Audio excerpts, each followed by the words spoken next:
அனைவருக்கும் இயேசு கிறிஸ்துவின் அன்பின் வாழ்த்துதலோடு உங்களை வரவேற்கிறேன் இன்றைய ஜீவமன்னாவுக்காக.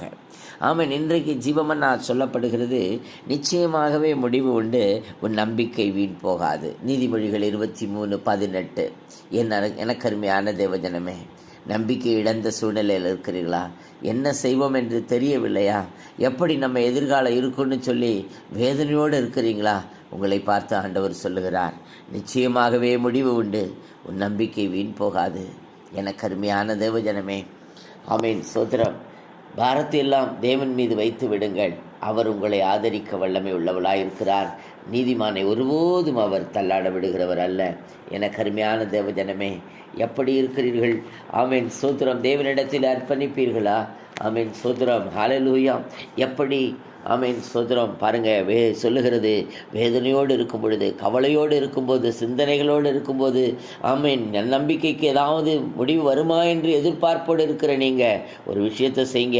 நீங்கள் ஒன்றுக்கும் கவலைப்படாமல் எல்லாவற்றையும் குறித்து உங்கள் விண்ணப்பங்களை சோத்திரத்தோடு கூடிய தெபத்தினாலும் வேண்டுதலாலும் தேவனுக்கு தெரியப்படுத்துங்கள். அப்பொழுது உங்களுக்கு தேவ சமாதானத்தை கொடுக்கிறவர் இறங்கி வருவார். காரணம் என்ன?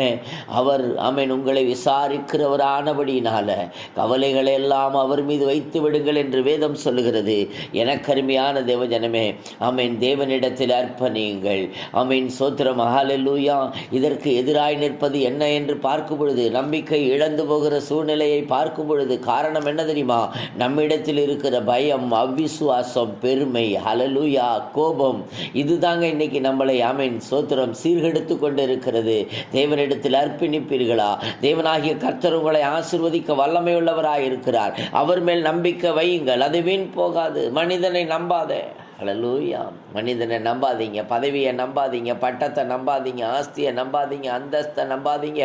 ஆனால் கர்த்தராகி ஆண்டவரை நம்புங்கள்.